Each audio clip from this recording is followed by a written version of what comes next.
Voy a referirme ahora al paso 44 de un proceso de investigación cualitativa. Estamos en la etapa 4, que se llama análisis y síntesis de toda investigación, y estamos en la parte de la síntesis. En el paso 43 pudimos ya construir categorías, encontrar dentro de las categorías microcategorías, y tal vez conjuntamos las categorías en macrocategorías.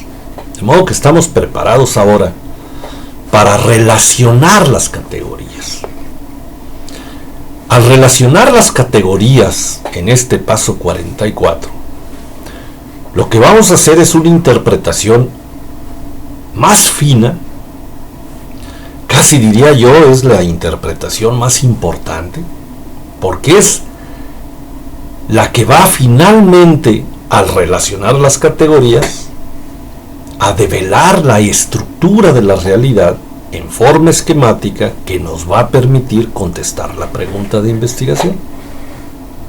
De manera que esta búsqueda de relaciones entre las categorías, las microcategorías y las macrocategorías es una búsqueda que hay que hacer con cuidado, es laboriosa, es tardada.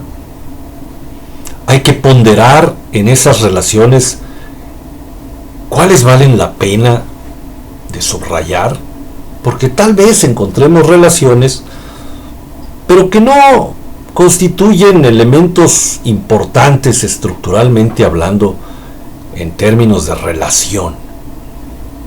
Es como una estructura física, pues hay elementos que son fundamentales, ¿no?, para que la estructura se sostenga.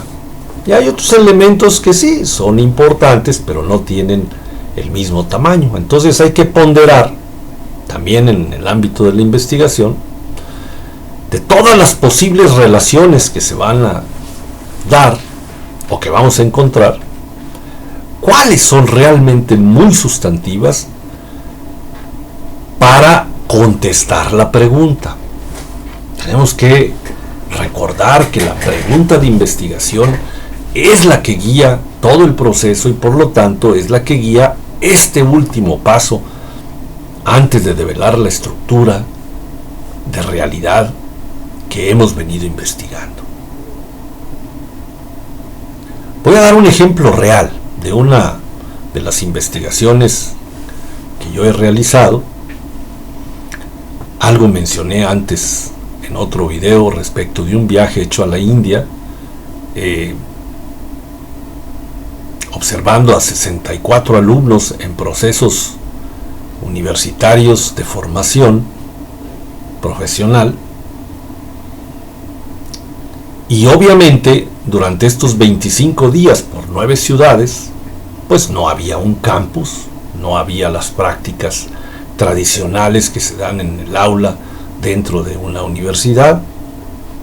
Era una forma de trabajo universitario muy distinta. Cada alumno llevaba un proyecto a realizar, pero no había muchas de las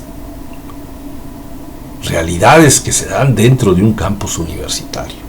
Acá era otra cosa muy distinta y esa era la razón de esa investigación.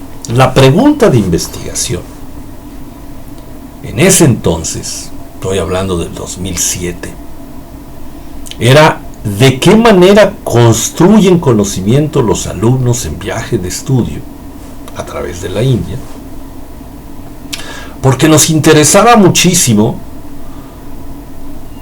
develar la estructura pedagógica, didáctica, formativa de carácter universitaria en un ambiente no escolarizado, en un ambiente completamente distinto al ambiente que sucede dentro de un campus universitario.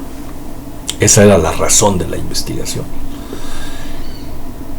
Obviamente la investigación duró mucho tiempo, el análisis se llevó mucho tiempo, y no voy a particularizar todos los aspectos encontrados en esta investigación, pero me voy a referir a dos categorías de las que se encontraron y cómo se relacionaron en este caso de forma absolutamente real.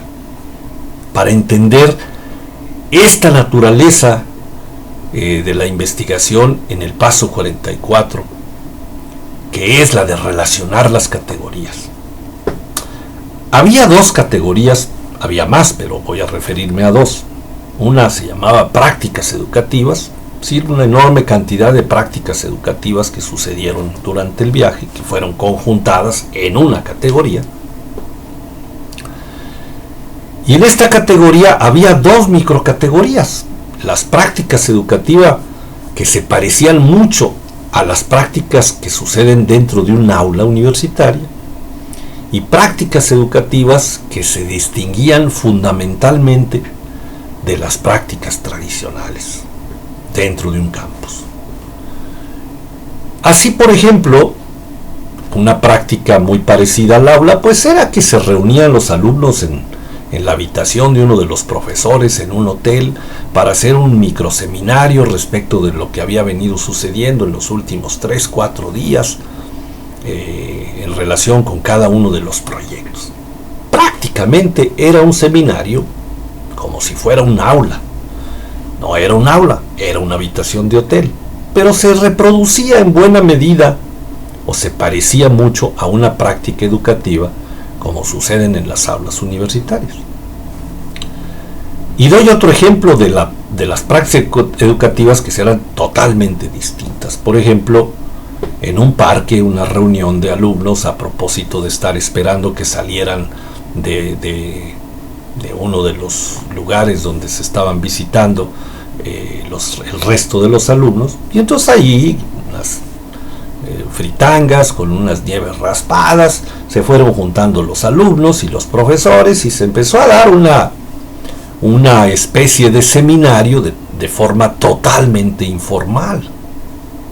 No había un aula, no había ni siquiera la convocatoria como lo sucedió en el caso del hotel.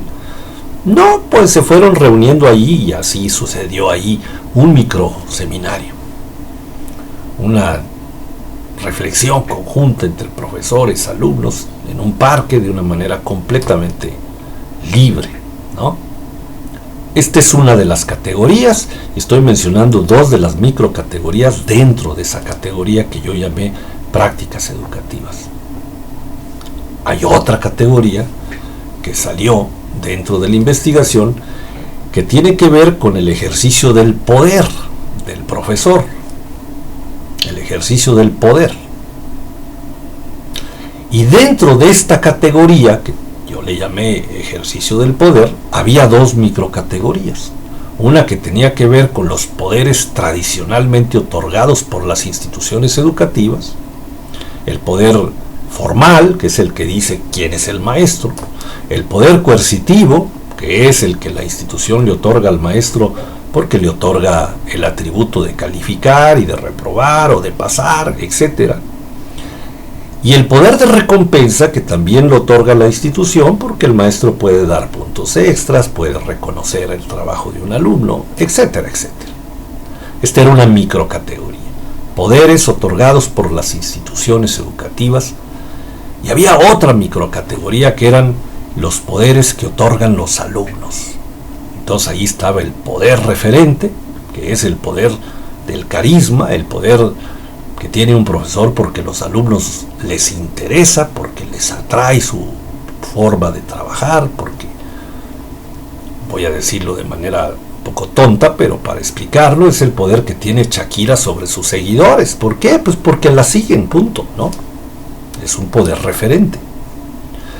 Y hay otro que es el poder de experto. El maestro puede saber muchísimo, pero si el alumno no le otorga ese poder, si el alumno no reconoce en el maestro que sabe mucho y que lo sabe bien, no tiene ese poder, así sepa mucho. Entonces estas dos microcategorías estaban dentro de la categoría del poder, del ejercicio del poder. Entonces aquí viene lo interesante de cómo yo encontré una relación entre estas dos categorías y estas cuatro microcategorías. La relación fue esta. Las prácticas educativas que se parecían al aula reproducían las formas de poder que otorga la institución y que son nocivas en una buena medida al proceso formativo, al proceso de construcción de conocimiento, que es el poder formal, coercitivo y de recompensa. Y aquellas prácticas educativas que sucedían de manera muy distinta al aula universitaria reproducían el poder que otorga a los alumnos, es decir, el poder de experto y el poder referente. Aquí se da una relación entre 2 categorías y 4 microcategorías que ha sido importantísima de haber sido encontrada para después, ulteriormente, en mi caso, desarrollar un modelo de formación universitaria que he llamado formación universitaria líquida. Si se interesan, por ahí hay en YouTube una ponencia precisamente presentada en el Consejo Mexicano de Investigación Educativa, en el Congreso Nacional del 2013, me parece, y la pueden oír.